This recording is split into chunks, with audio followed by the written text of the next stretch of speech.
Hi everyone, and welcome to our little French journey and big dream. My name is Sally Ann.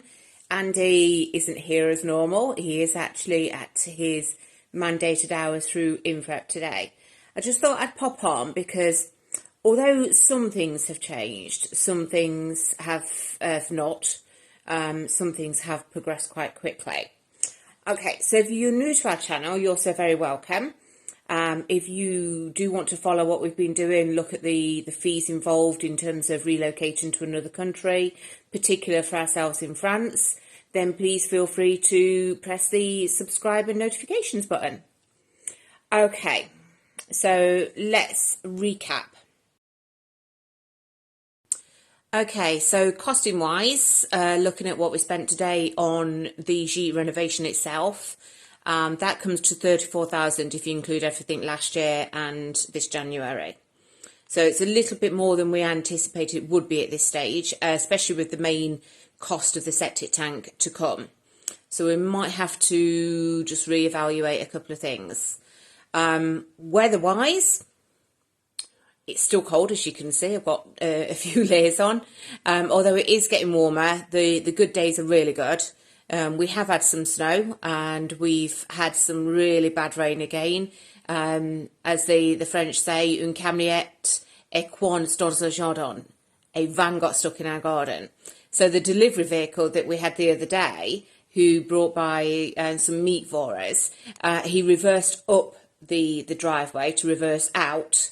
And instead of going into the tracks where the driveway is, he went on the grass verge. It took us 3 hours to get him unstuck. And at that point, his van battery had died as well. So the local farmers were extremely happy that we disturbed them while they were having lunch. But that's another story. Okay, so if you haven't seen it already, we were on A New Life in the Sun on the 25th and 26th of January. There's still lots of footage to be shown, so I'm sure that will be on this year's one. But that did go through the house, the state of the house when we moved in, the renovations that we had to do then, and new guests, as well as putting some of the beams in upstairs on Gîte 1.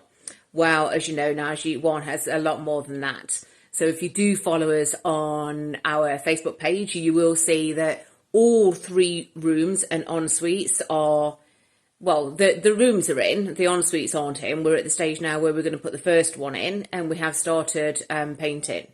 So once that's done, it will next be downstairs that we'll need to look at.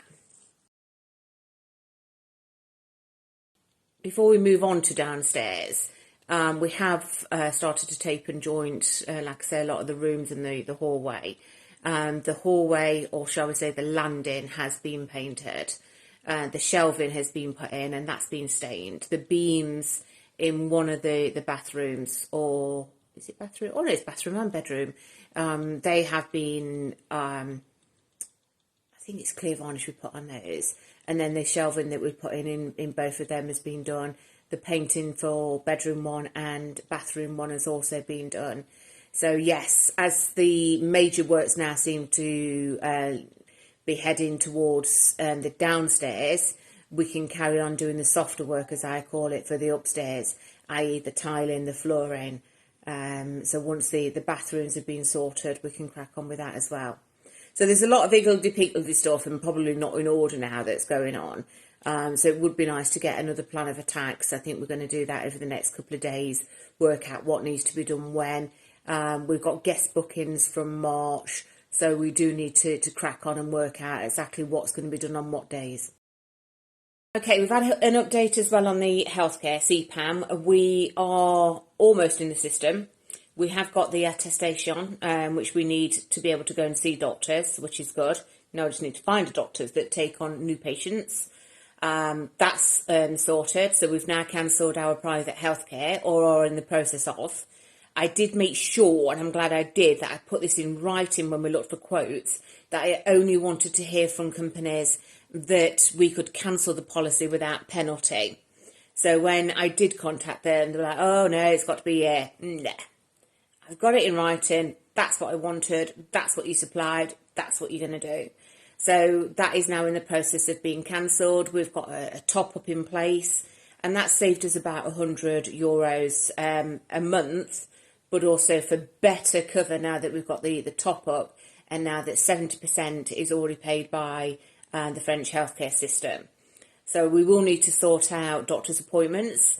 Andy needs to sort out his optician's appointment. He decided it would be a good idea the other day to start cleaning his glasses with some used crackly gloves. Needless to say, they're scratched. So we do need to get that sorted. News, the car itself. The car has now been fully registered. All I need to do is go to Roadie to get the new licence plates. So we've had our old licence plates, we've got temporary ones on at the moment, and we're due to get the permanent ones.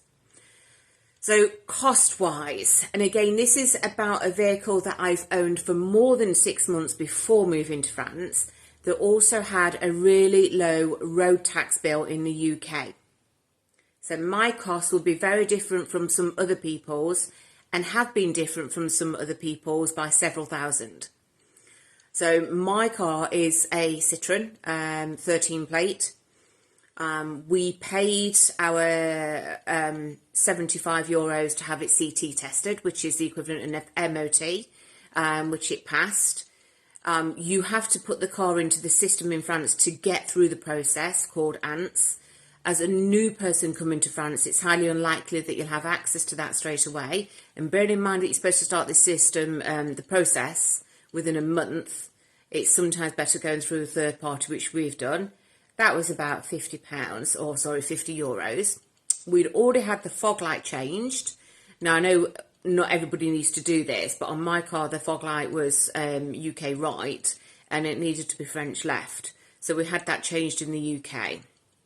We also had a tow bar put on in the UK, and some roof racks, because you do need to be able to take everything to the déchetterie, and as well as pick up goods and supplies. So we've done that.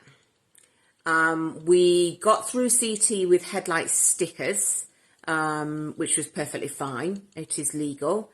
However, when they asked for the certificate of conformity, they then asked us to go to another process called DREAL. DREAL. You've heard me talk about it before.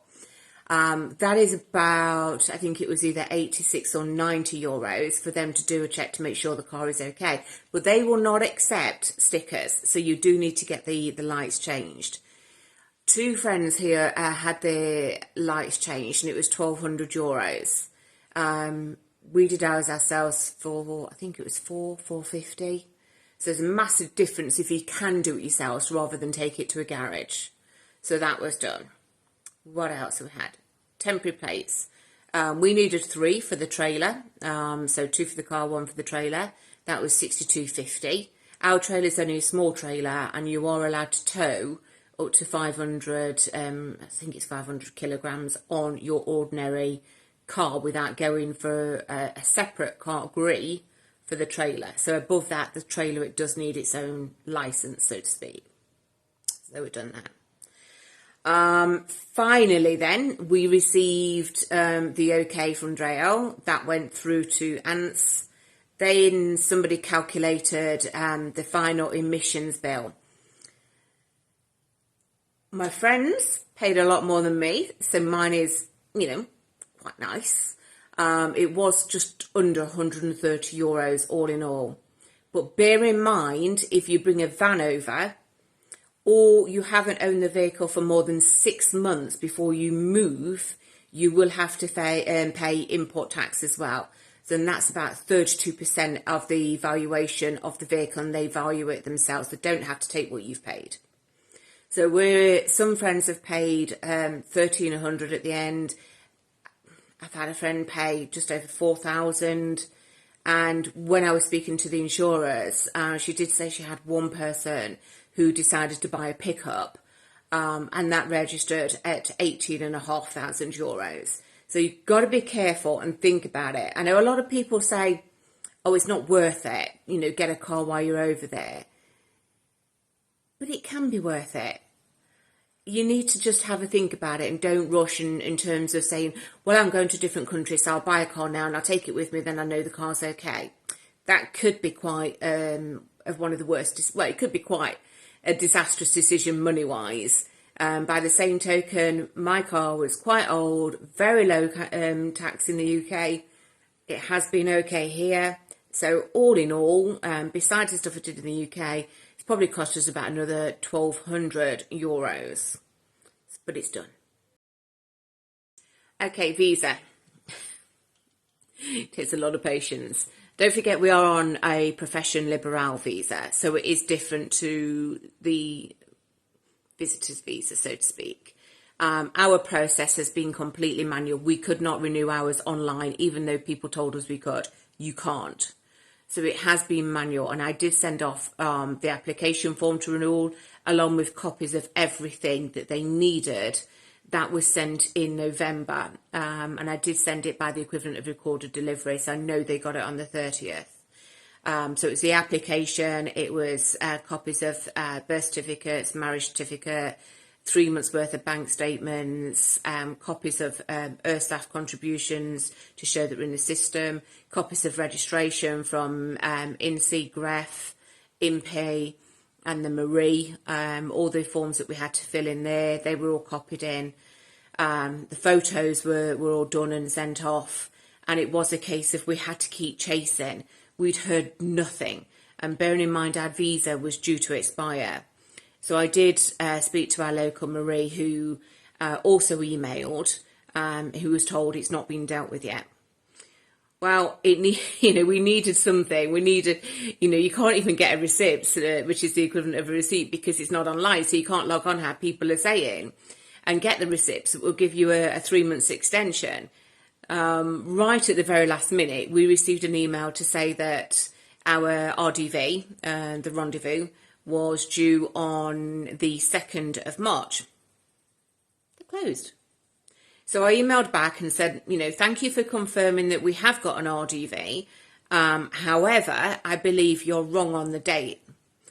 That took another couple of times for them to respond and say, do you know what? You're absolutely right. It's the 2nd of February. So my gut reaction was that I was right. So I'd already started preparing some documents, because I think we had about 2 days' notice. So I took the originals with me. Other people have just took their passports, and it's been fine.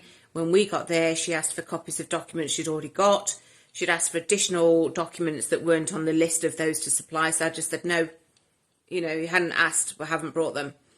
So it does seem to vary by person. I know other people have been asked to have their birth certificates and marriage certificates and converted or translated into French. I know one family who's been asked for only one of 4 of them to be translated. So I'm not sure what the rhyme and reason or the process is. However, we did get there. We got there early. Easy to park. We just waited for a parking space. There's parking right outside in the car park. But if you can't park outside, we could park further down the road. Most of France, I've found, is that you get a small car park and it's street parking thereafter. So we went in, said we are a little bit early, and they saw us straight away. They'd already got a 6 months visa extension paper ready to give to us. So that was a given. We had that. Then she wanted biometrics, so we did that again. Like I say, additional documents. And then it was Satu. Okay. Satu that's it. And she said, well, wait for an SMS to come and pick your card up. So I presume that we've got a year's visa. I wouldn't guarantee that we got a year's visa, because everything that she said was in French. But she said, wait, we've got the 6 months extension in the meantime, so I can go back to the UK if I need to, and I might have to, without having to come back using my 90 days allowance and everything starting again. So we think that's good news. But when we go back, the cost, when you go back, you have to take what they call a stamp, which you can get from the post office or to back, €225 each. We have to do this process 5 years? Yeah. Some of the departments have been issued with 4-year visas, 2-year visas, but I don't know anybody in our region that is being issued with anything more than a year. So the process will need to be repeated 5 times until we get to that stage where we can have a longer term visa. But it's good news. Okay, so what's next? Well, I think we need to work out a plan of attack because guests, like I say, are coming in March. So we've got bookings for March, May and June so far. We've got friends coming next week though, so hopefully we'll be able to take some time out and maybe go and visit a few places that we've not been to see yet. Who knows? We've got to sort out how we get the weatherproof shiplap that we're having in the bathroom. Don't want a tile on the walls, want to do something a bit different. That's got to be, well, I know where it is, just need to arrange getting it. Then need to sort out the flooring for bedroom 1. Then once that's been done and the electrics, we're just waiting for a gentleman who's helping us out on that. We're waiting for him to be okay to come back. Then it's about the furnishing side for that. Yes, that'd be bedroom 1. And I think after bedroom 1's done, we should concentrate on getting the ceiling and the flooring done in the ground floor so that we can then get the kitchen installed. Once we've got one functioning room, one functioning bathroom, and the downstairs done, we can look at advertising that before we do bedroom 2. That'll give us some extra income, which would be good. So we need to sort that out, and I need to crack on with the gardening. The composter arrives next week. A friend's going to deliver it for us. That's subsidised by the government as part of their new scheme, so that's only costing us €30. But I do need to look at where it's going to be located and get it started, along with getting the garden back up to date, make it a little bit, less miserable than it is now. So that's where we're at. Some good stuff, some things are dragging on. More good stuff, which is the main, main achievements that we've got is the visa, the car sorted. So not too bad, could be worse. So if you've liked what you've heard, if you could continue to follow us, that'd be fantastic. Moreover, though, if you've got any questions on the process or any, hints and tips for us to start the composter off, for example, please drop them below. Be happy to have a look at them and happy to answer any questions. And hopefully we'll be able to see you soon. And who knows, maybe Andy might be in the next one. Yeah, right. Okay, thanks for watching.